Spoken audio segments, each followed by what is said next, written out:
appetite to go ahead with the capital gains tax? No, I don't believe that.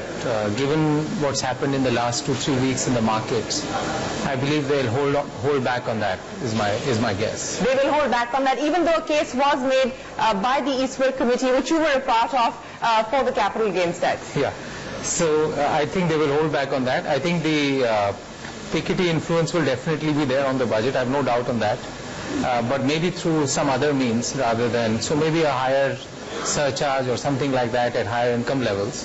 That may be there rather than going through the long-term capital gains tax, which will have a negative impact on the market.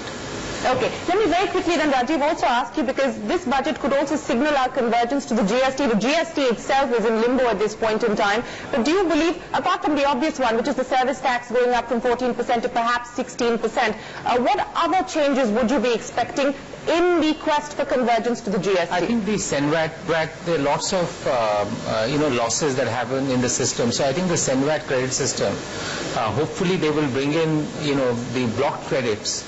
Hopefully there will be some leeway in that, and you will be allowed to take some of the block credits that is there, which is much greater alignment with GST. So I'm hoping for that. I think that probably will be the biggest change on the, if they are looking at converging with GST, I think that will be the biggest change. I would think a lot of things around tax simplification will be there. So corporate tax rate reduction. 1%, 1.5%. I think 1% corporate tax reduction is my guess. Some roadmap on incentives and some pullback on some of the incentives. A lot of conversation around ease of doing business, simplifications and everything else. Hopefully some things from the Issuance Tax Committee report to come through. Something from the AP Shah Tax Committee report to come through. And some, I think maybe a slightly higher surcharges at higher income levels. I would say these are the things to probably watch out for as we go forward from a direct tax standpoint. I don't know if you read the chapter in the economic survey, bounties for the well-off. The estimate is 1 lakh crore rupees just on things like LPG, aviation, power and so on and so forth. Yeah. What would you expect on that? Because that's perhaps got everyone thinking at this point in time. Yeah, I think that's much more, we have to go through, and I think that's absolutely right. I think we have to go through much more of this direct benefit transfer. I think that's the only way to influence. So once the systems and the platforms are ready, so that you have the transmission effect of subsidy is much more towards people who actually need it. I think that's what will happen over a period of time. Okay, Sanjay Reddy, the big hope at this point in time is that this budget could actually act as a stimulus for growth. There are also concerns that given the revenue considerations, that the ratio of revenue expenditure to capital expenditure could deteriorate in this budget. What are you going to be looking out for? I think in particular, I expect that a lot of focus on infrastructure, capital expenditure, especially in roads, railways, and also capital expenditure from the various SOEs. I think that would be the focus for the government to try to continue to propel the economy. Any specific recommendations that you would like to see go through this time around? I think especially on infrastructure, I would say that it's mostly relating to capital. We'll have to see what they do with the banks, recapitalization of banks. I think that's something which is very, very critical, which the government knows. The second is especially how do we open up new markets, bond markets, FDI.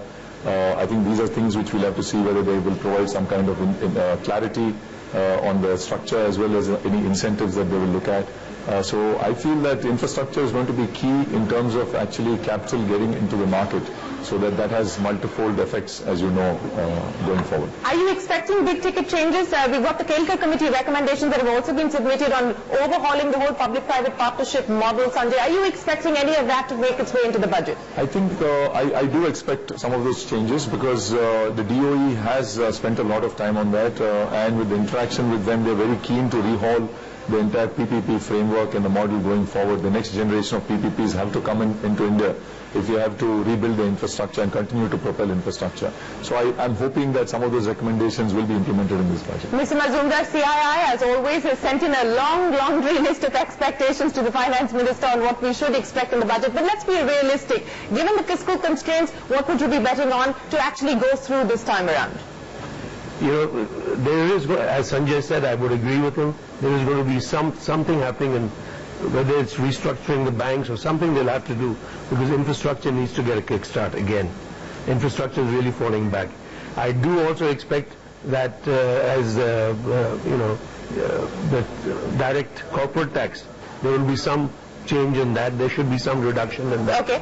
But do you believe that agriculture is going to be the big focus area? That seems to be the suggestion that's coming in from the government. The Chief Economic Advisor also saying Pradhan Mantri Gram Sadak Yojana, the Sinchai Yojana and the NREGS are likely to be the big focus areas in this budget. They should definitely be the big focus area because, rural India is facing difficulty because of 2 bad monsoons.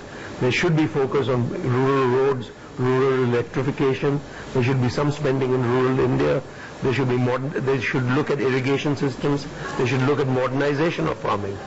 Okay. Rajiv, before I let you all go, let me ask you, besides the bounties for the well-off, the Chakravyuh challenge that the Economic Survey talks about, which is about being able to enter but not exit, and it is not restricted only to the bankruptcy code, which again it faces a legislative hurdle in Parliament. But what else would you expect the budget to do by way of making it easier for people to exit businesses as well?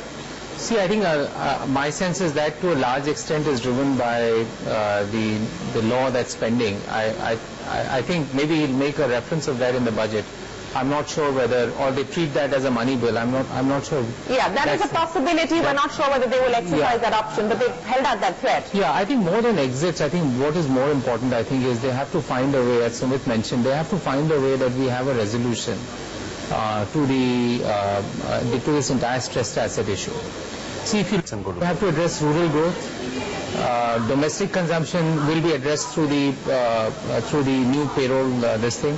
I think there will be infrastructure where there will be reference to PPP. Yeah. So I think a lot on rural and rural consumption and very, very quickly, Raji, because we're running out of time. Clarity on GAR, because we're already moving now to BEPS. So do you expect any clarity on GAR in this budget? No, I think that path, that roadmap has been laid out. So I think they'll go for that. But there will be a very clear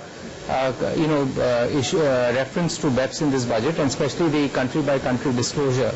I think that is likely to come through. All right, gentlemen, as always, it's been a pleasure to get your quick comments as we head into the budget. But guys, also do watch out for whether the government is going to make any intent known as far as being able to leverage the government's equity in the Reserve Bank of India as far as trying to capitalize or recapitalize banks are concerned. That was one of the key ideas that the Economic Survey has held out, and I understand that it is something that is being put on the table up for consultation, and of course the strategic disinvestment policy finally will be articulated. What comes of it is going to be another story, but may be articulated at least at this point in time in the budget. For now, I hand it back to you guys. Sure, Shireen, thanks for that. Well, from the macros to the micros, Ashwini Gujral is also with us.